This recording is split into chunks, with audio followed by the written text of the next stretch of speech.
Romo, suster, Bapak Ibu, saudara-saudari, rekan-rekan muda, dan anak-anak yang terkasih dalam Kristus. Berkah dalam. Kita berjumpa kembali dalam renungan bulan Maria dan bulan Katekese Liturgi tahun 2021, hari ke-18. Kali ini bersama saya, Rosario Guntur Harimawan, Kabid Penelitian dan Pengembangan Paroki Santo Albertus Agung Jetis, Yogyakarta. Untuk mengawali renungan kali ini, marilah kita berdoa. Dalam nama Bapa dan Putra dan Roh Kudus. Amin. Bapa yang Maha Kasih, terima kasih atas segala rahmat, berkat, dan limpahan kasih-Mu kepada kami umat-Mu. Perkenankanlah kami mampu memahami dan meresapi renungan yang akan kami baca dan dengarkan ini. Izinkanlah kami benar-benar dapat menerapkannya dalam kehidupan kami sehari-hari. Demi Kristus, Tuhan dan pengantara kami. Amin. Dalam nama Bapa, Putra, dan Roh Kudus. Amin. Renungan hari ke-18, kolekte dan persembahan di masa pandemi COVID-19. Kita dapat menemukan renungan ini dalam buku panduan halaman 44.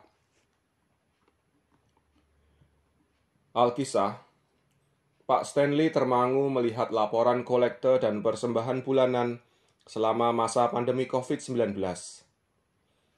Memang, semenjak misa kudus mingguan di parokinya ditiadakan, rupanya jumlah perolehan kolekte dan persembahan bulanan cenderung turun drastis dan kurang mencukupi kebutuhan paroki. Tak sedikit umat yang nyinyir, "Lah wong tidak ada misa kok disuruh kolekte dan persembahan bulanan. Lah untuk memenuhi kebutuhan hidup keluarga sendiri saja sudah kembang-kempis kayak gini." Sebagai bendahara Dewan Paroki Santo Petrus Pring-Apus, Pak Stanley sudah menawarkan beberapa pilihan guna penyaluran kolekte dan persembahan. Pertama, lewat amplop dan dikumpulkan oleh pengurus lingkungan atau relawan, lalu disetorkan ke kantor paroki. Kedua, umat bisa transfer dana secara praktis dan mudah dengan memakai scan QR Code, QRIS atau Quick Response Indonesia Standard, atau melalui aplikasi OVO, GoMobil, T-Money, GoPay, Telkom, Link Aja, Dana, Paytrend, BluePay, dan lain-lain. Namun rupanya aplikasi tersebut belum familiar di kalangan umat. Atau mungkin saja justru umat memakai aplikasi itu ke paroki lain yang melayani misa online. Walau sudah menawarkan berbagai macam cara, namun hasilnya sering masih kurang mengembirakan. Fakta menunjukkan bahwa kondisi keuangan sebagian besar paroki semakin memprihatinkan sejak merebaknya pandemi COVID-19. Tidak sedikit paroki yang mengalami kesulitan untuk membiayai kebutuhan rutinnya, seperti gaji atau honor karyawan, rekening listrik dan telepon. Nyaris program kerja paroki macet total. Syukurlah bahwa paroki yang betul-betul minus penerimaannya mendapatkan subsidi dari keuskupan untuk biaya rutin. Gereja sebenarnya telah menggariskan hal ini.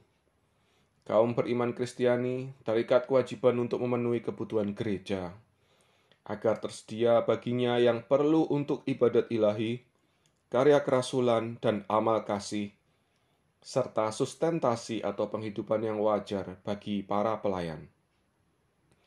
Kitab Hukum Kanonik, Kanon 122, paragraf pertama.